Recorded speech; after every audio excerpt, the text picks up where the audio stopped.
আসসালামু আলাইকুম।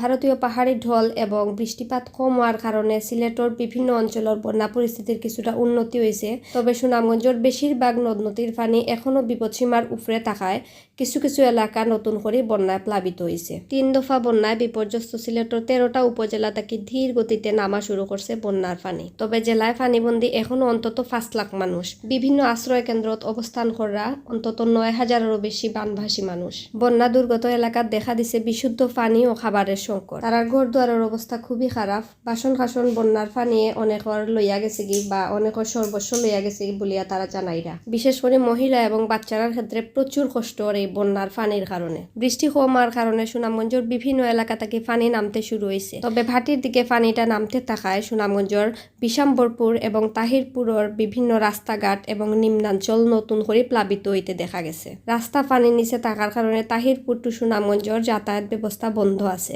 দীর্ঘস্থায়ী এ বন্যায় জীবিকা সংকটও পড়ছেন সাধারণ মানুষ এবং গবাদি পশুর খাবারও সংকটও পড়ছেন বলিয়া জানাইরা কৃষকরা। এখন আমন ধানের চারা রোপণের যে একটা সিজন চলের, আষাঢ় মাসের এখন একদম শেষ পর্যায়ে, এখনও আসলে উত্তম সময় আমন ধানের চারা রোপণের। তবে কৃষকরা জানাইরা তারা চারা রোপণ করতে পারা না। এর মূল প্রধান কারণ হইছে তারার বীজ তোলা বা চারা তোলা এখন পানির নিচে। তবে অনেকেও মাঝখানেও পানি কমে যাওয়ার কারণে চারা রোপণ করিলিসলা বা আলি ফাতিলিসলা আমরা কই। তো পানির নিচে আসলে জমিনগুলা তোলাইয়া যাওয়ার কারণে এখন তারার চারাগুলা নষ্ট হয়ে গেছে বলিয়া তারা জানাইরা। এবং অনেকে জানাইরা তারা দানর জ্বালা তুলি লিছইন, যারা মানে গেরা তুলি লিছইন, এগুলা আসলে আলি ফাতবার লাগি। তো তারা এখন আসলে পানির কারণে তারা এগুলা রোপণ করতে পারা না।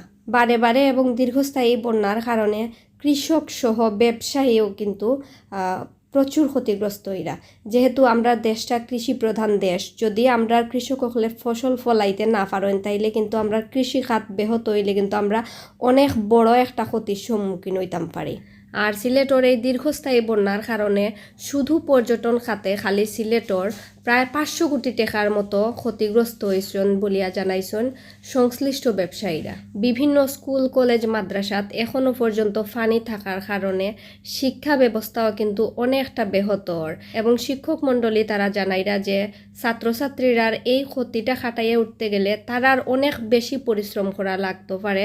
তারপরেও তারা এই ক্ষতিটুকু কতটুকু খাটাইয়ে উঠতে পারবা তারা একটু চিন্তার মাঝে আসেন। আবহাওয়া অফিস থেকে যেটা জানানি পানি উন্নয়ন বোর্ডের নির্বাহী প্রকৌশলী মামুন হাওলাদারে জানাইছেন আগামী 24 ঘন্টা আবার বৃষ্টিপাত হইতে পারে। যদি আবারও বৃষ্টিপাত হয় তাইলে আবারও সুরমা নদীর পানি বৃদ্ধি পাইতে পারে বলিয়া জানানি হয়েছে। যদি এমন পরিস্থিতির সৃষ্টি হয় তাইলে সুনামগঞ্জের বন্যা পরিস্থিতির আরও অবনতি হইতে পারে বলিয়া জানাইছেন সংশ্লিষ্টরা। আসসালামু আলাইকুম, আল্লাহ হাফিজ।